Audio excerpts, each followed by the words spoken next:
दोस्तों, ये कहानी है एक ऐसे गांव की जहां के कल्चर और भाषा को सीखने के लिए आपको इस गांव की लड़कियों के साथ सोना पड़ता है। लेकिन क्या होता है जब एक इंग्लिश ऑफिसर इस गांव में इस गांव के कल्चर को सीखने के लिए आता है। तो कहानी की शुरुआत उस समय से होती है जब ब्रिटिश हुकूमत का बहुत से देशों पर कब्जा था। यहाँ पर हम एक शिप को देखते हैं जिसमें से जॉन नाम का एक आदमी नीचे उतरता है। उसे वहाँ पर लेने के लिए साई नाम का एक आदमी आता है और वह उसे अपने कबीले तक ले जाता है जो जंगलों के बीच में बसा हुआ एक छोटा सा गांव था। जॉन यहाँ पर हेनरी नाम एक आदमी से मिलता है जो कि यहाँ का गवर्नर है। फिर उसे वहाँ से बैलगाड़ी से आगे ले जाया जाता है। अब जॉन एक पढ़ा लिखा एजुकेटेड लड़का था तो हेनरी उससे पूछता है कि तुम यहाँ पर ही क्यों आए जबकि तुम तो कहीं और भी जा सकते थे। जॉन बताता है कि उसके फादर पहले इस गांव के लोगों को पढ़ाया करते थे, जिसके बाद उनकी वॉर में मौत हो गई, इसलिए वो यहाँ पर उनका अधूरा सपना पूरा करने आया है। आगे हेनरी उसे उसके रहने की जगह पर ले जाता है। जॉन उससे पूछता है कि मुझे यहाँ पर क्या काम करना होगा, लेकिन हेनरी उसे कुछ बताए बिना ही वहाँ से चला जाता है। इसके बाद वे कबीले के लोगों से मिलता है और उनके कल्चर और भाषा को सीखने की कोशिश करता है। इसी दौरान वहाँ पर एक खूबसूरत आदिवासी लड़की आती है और वे उसे पीने के लिए शराब देती है, लेकिन जॉन कहता है कि वे ड्यूटी के समय शराब नहीं पीता। तभी साई उसे कहता है कि उसका ऐसा मना करना इस कबीले के लोगों के लिए अपमान की बात होगी, इसलिए जॉन वो शराब ले लेता है। जिसके बाद वे कबीले वाले उसे सुबह से शाम तक शराब पिलाते हैं। इसके बाद जॉन का मन बहलाने के लिए वहाँ पर आदिवासी डांस पेश किया जाता है। अब उसे भी कबीले के लोगों का मन बहलाने के लिए कहा जाता है, पर जॉन उन्हें मना कर देता है। तभी साई उसे कहता है कि तुम गाना गा सकते हो, डांस कर सकते हो या कोई चुटकुला या पोएम सुना सकते हो। लेकिन जॉन को यहाँ पर कुछ समझ नहीं आ रहा था तो वो उन्हें एक बोरिंग सी स्पीच सुनाने लग जाता है। लेकिन यहाँ पर उन आदिवासियों को कुछ भी समझ नहीं आता तो जॉन अपनी बची कुची इज्जत बचाने के लिए साई के साथ डांस करने लग जाता है। फिर अगली सुबह हेनरी उसे गाँव वालों के रहन सहन और रीति रिवाजों के बारे में बताने लगता है। तभी वहाँ पर वही खूबसूरत लड़की आती है जिसका नाम सलीना होता है। अब यहाँ पर जॉन को इन आदिवासी की एक परंपरा के बारे में पता चलता है कि सलीना उसके साथ उसकी पत्नी बनकर रहेगी। दरअसल ये लड़की इस गांव की एक स्लीपिंग डिक्शनरी है जो कि इसे इस गांव की भाषा और रहन सहन इसके साथ सोकर सिखाएगी। हेनरी उसे बताता है कि सलीना ने तुम्हें को चुना है और तुम ब्रिटिश गवर्नमेंट के कॉन्ट्रैक्ट के हिसाब से अगले 3 सालों तक शादी नहीं कर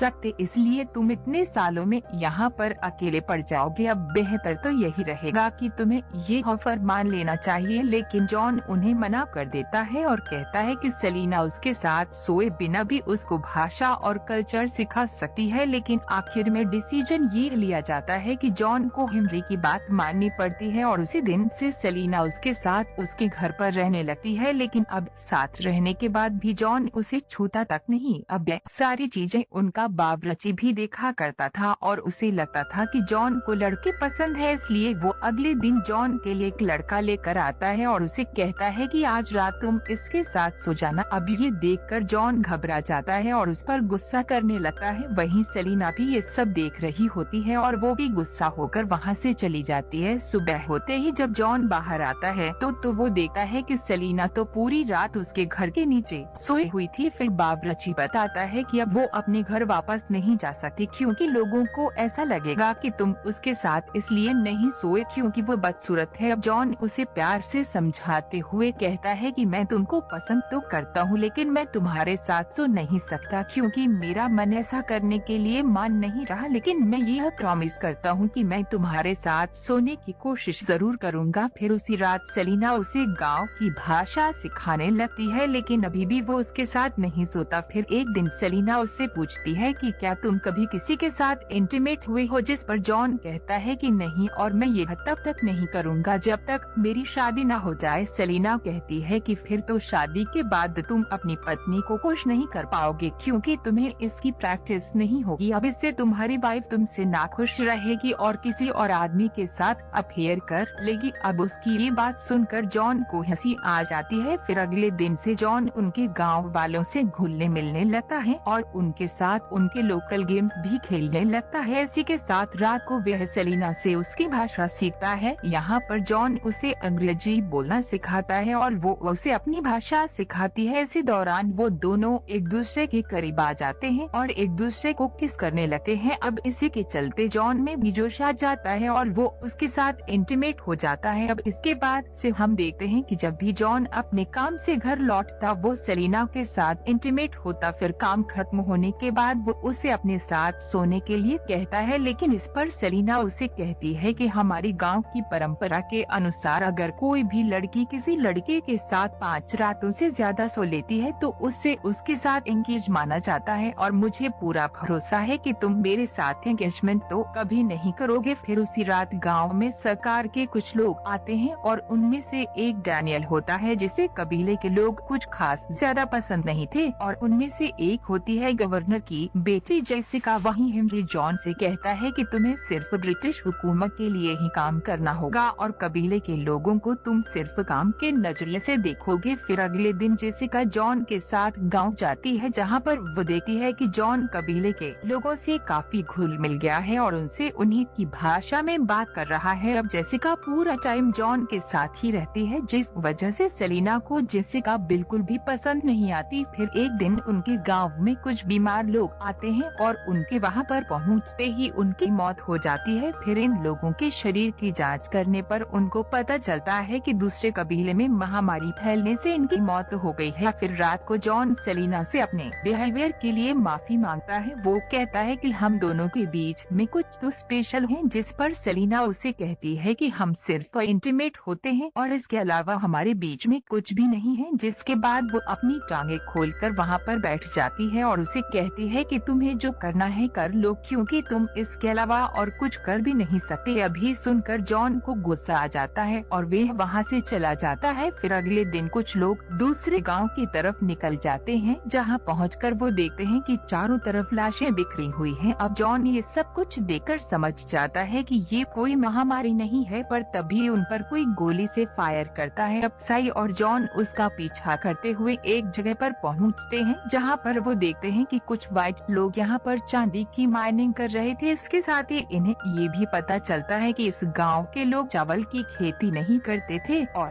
वह चावल इन गोरे लोगों से लेते थे, लेकिन ये लोग उनको चावल में जहर मिलाकर दिया करते थे ताकि सभी कबीले वाले मर जाएं और माइनिंग वाली बात किसी को पता न चले। अब जॉन ये बात उन सब गांव वालों को बता देता है, जिसके बाद गांव वाले उन गोरे लोगों पर हमला करके उन्हें मार डालते हैं और उनकी जान बचाने के लिए जॉन का धन्यवाद करते हैं। अब इसके बाद जॉन सेलिना को शादी के लिए प्रपोज करता है, लेकिन सेलिना को ये डर था कि ब्रिटिश लोग उसकी शादी नहीं होने देंगे और न ही वो इस रिश्ते को मानेंगे। जॉन उसे कहता है कि तुम इस बात की चिंता मत करो, वो हमारे लोग हैं और मैं उन्हें मना लूंगा। लेकिन जॉन जब ये बात को बताता है तो हेनरी उस पर गुस्सा करने लगता है और कहता है कि अगर तुमने सेलिना को नहीं छोड़ा तो तुम्हें 10 साल की जेल हो जाएगी। दूसरी तरफ सेलिना को भी कबीले के सरदार के सामने पेश किया जाता है, जो उससे कहता है कि तुम्हारे लिए अच्छा यही रहेगा कि तुम कबीले में से ही किसी के साथ शादी कर लो। लेकिन इस पर वो उन्हें कहती है कि मैं जॉन से वादा कर चुकी हूँ। तभी साई जो सरदार का बेटा था वो उसे समझाने लगता है कि अगर तुमने इनकी बात नहीं मानी तो वो ब्रिटिशर्स उन लोगों के मर्डर का